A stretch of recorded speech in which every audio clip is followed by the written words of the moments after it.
आज की इस वीडियो में प्रश्नावली 9.1 का दूसरा प्रश्न हल करेंगे। अभी तक पहला प्रश्न नहीं देखे हैं तो हमारे चैनल के प्लेलिस्ट पर उपलब्ध है, वहां से आप पढ़ सकते हैं। आइए हम देखते हैं दूसरा सवाल क्या दिया हुआ है। आंधी आने से एक पेड़ टूट जाता है और टूटा हुआ भाग इस तरह मुड़ जाता है कि पेड़ का शिखर जमीन को छूने लगता है और इसके साथ 30 अंश का कोण बनाता है।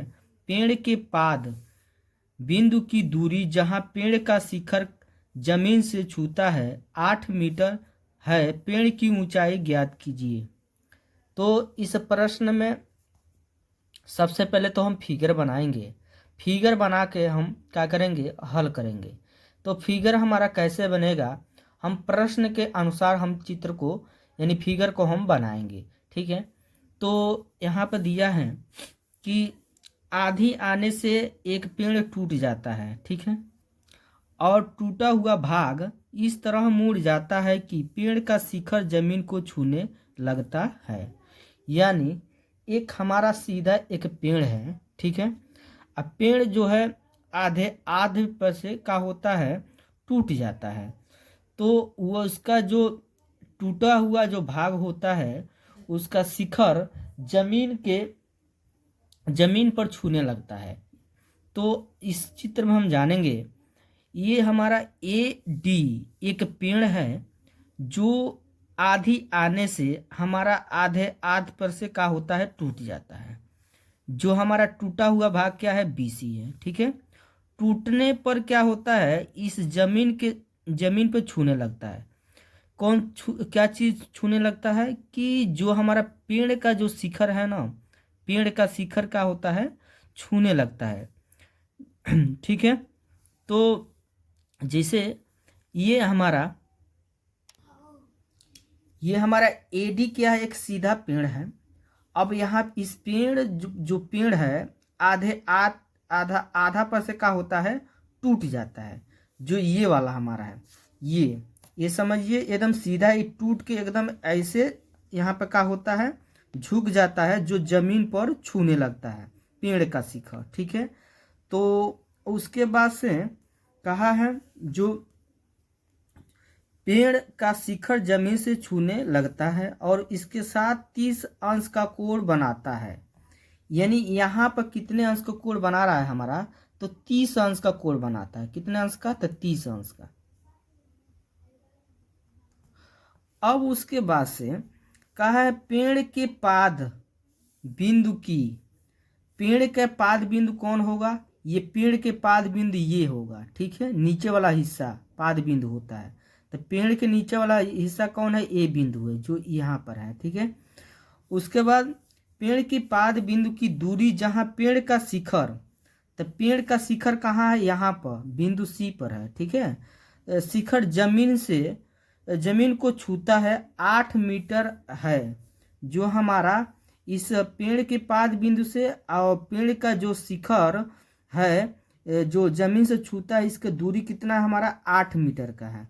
इस प्रश्न में कहा है, तो यहाँ पर लिख देंगे 8 मीटर। और कहा है पेड़ की ऊंचाई ज्ञात कीजिए। तो हमको पेड़ की ऊंचाई निकालना है, यानी पेड़ की ऊंचाई का मतलब क्या, A से लेकर D तक निकालना है। तो जितना हमारा क्या है BD है, उतना ही हमारा क्या है, BC है। क्योंकि यही जो भाग है ना, यही वाला टूट के हमारा जमीन पर छुआ हुआ है, ये लटका हुआ है, ठीक है। तो जब हम टोटल हमको ऊंचाई निकालना रहेगा तो हम AB और BC निकाल देंगे। अब दोनों को हम जोड़ देंगे तो पूरा हमारा क्या होगा, पेड़ की ऊंचाई निकल जाएगा। तो यहाँ पर क्या करेंगे, हम सबसे पहले तो जो माने हैं उसको हम लिखेंगे माना AD एक पेड़ है जिसका टूटा हुआ भाग BC है, जो जमीन को छूता है, AC भूमि स्तर है। उसके बाद ये जो हमारा थीटा दिया है 30 अंश, ये कोण, ये थीटा का मान है। थीटा का मतलब कोण होता है, कितना दिया है हमारा, 30 अंश दिया है, ठीक है। तो सबसे पहले तो इस त्रिभुज में हम चलेंगे। त्रिभुज बी ए सी में यहाँ पे लिखेंगे समकोण त्रिभुज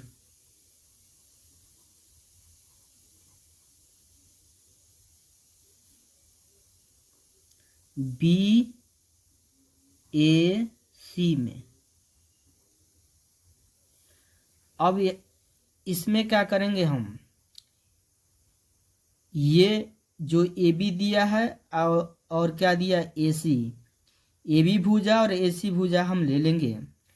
तो हमारा ये जो त्रिभुज बन रहा है समकोण त्रिभुज बन रहा है, क्योंकि यहाँ पर 90 डिग्री का कोण बना रहा है। तो 90 अंश के सामने की भुजा ये क्या होती है, हमारा कर्ण। तो ये हमारा क्या होगा, लंब होगा, और नीचे वाला क्या हो जाएगा, आधार हो जाएगा। तो इसमें हम क्या लेंगे, लंब और आधार लेंगे। तो लंब और आधार किसका होता है, तो tan थीटा का होता है। तो यहाँ पे लिखेंगे tan थीटा बराबर लंब बटा आधार।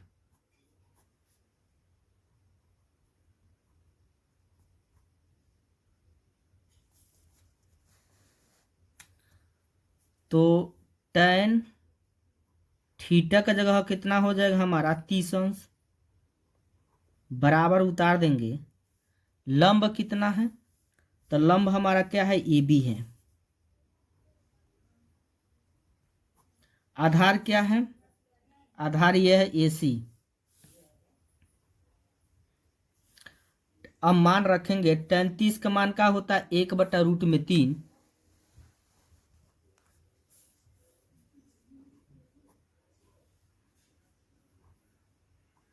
बराबर उतार देंगे। ए बी का मान दिया है तो ए बी का मान नहीं दिया है तो ए बी उतार देंगे, बटा ए सी का मान दिया है 8 मीटर तो यहाँ पर 8 लिख देंगे। अब इसके बाद से हम क्या करेंगे, इसका गुणा इसमें, इसका गुणा इसमें। तो हम √3 की गुणा ए बी में करेंगे तो √3 ए बी हो जाएगा, बराबर 8 की गुणा 1 में करेंगे 8 होगा। जो ए बी के पास है वो कहाँ आ जाएगा, नीचे, 8/√3 हो जाएगा। अब उसके बाद से इसको हम समीकरण 1 मान लेते हैं। फिर इसी त्रिभुज में हम चलेंगे समकोण त्रिभुज बी ए सी में। तो अब हमको बी सी का मान निकालना है, तो हम बी सी ले लेंगे और क्या लेंगे, ए सी लेंगे, तभी हमारा बी सी के मान निकलेगा। तो यहाँ पे फिर हम लिखेंगे पुनः समकोण त्रिभुज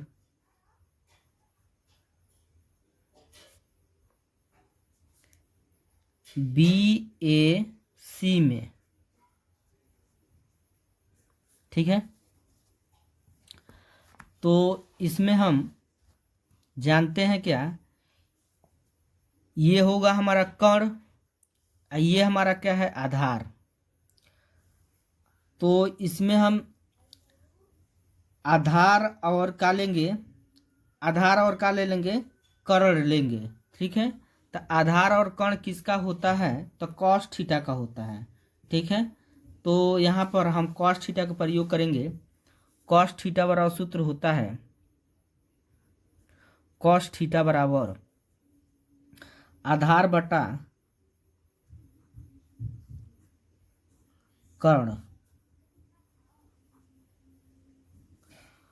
अब इसमें हम मान रखेंगे cos थीटा की जगह कितना हो जाएगा, 30 अंश, बराबर उतार देंगे आधार। आधार इसमें क्या है, हमारा आधार क्या है, ए सी है, तो यहाँ पे ए सी लिखेंगे, बटा कर्ण क्या है, कर्ण। तो कर्ण हम देखेंगे, कर्ण क्या है हमारा, बी सी है, तो कर्ण के जगह क्या लिखेंगे, बी सी। अब यहाँ पर मान हम रखेंगे, तो cos 30 का मान होता है √3/2 बराबर उतार देंगे। AC का मान क्या होता है, AC का मान कितना दिया है, तो AC का मान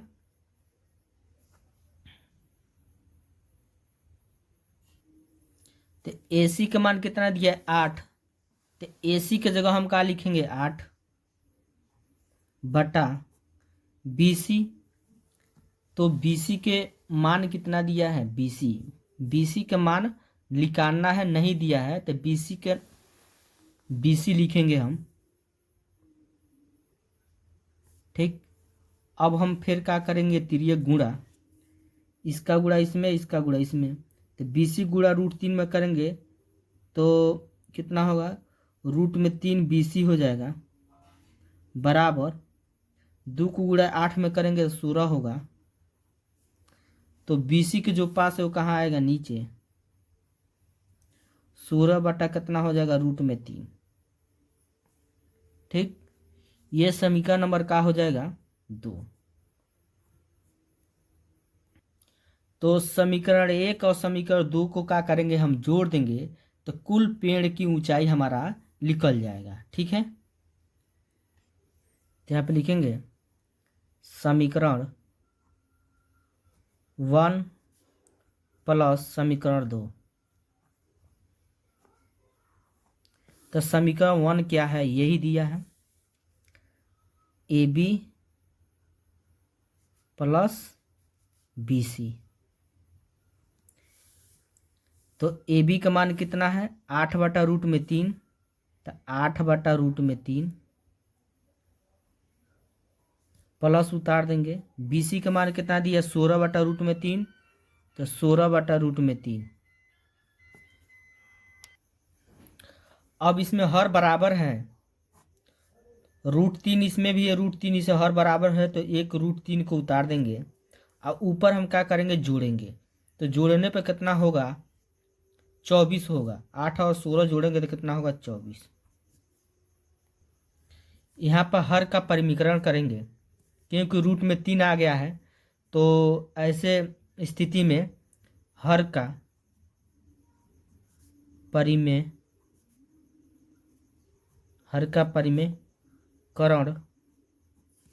करने पर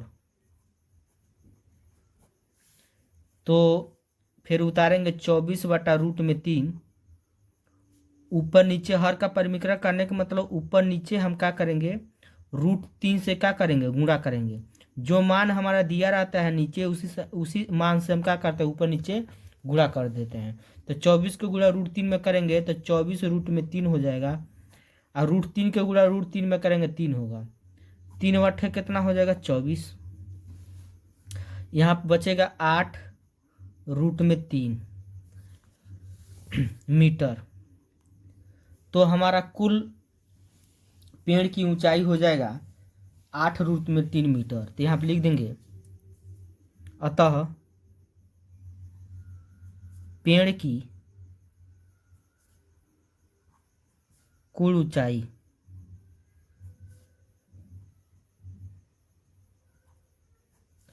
8 √3 मीटर, यही का होगा आंसर हो जाएगा। तो वीडियो यदि एक बार में नहीं समझ आया है तो इस वीडियो को दोबारा आप देख सकते हैं, और देखेंगे दोबारा और रिपीट करेंगे यानी प्रैक्टिस करेंगे तो आपको अच्छे से समझ आएगा। ठीक है, वीडियो थोड़ा सा बड़ा है लेकिन हम एक एक चीज़ हम समझाए हुए हैं, आप दोबारा इस वीडियो को देखिए और अच्छे से समझ आएगा आपको। ठीक है।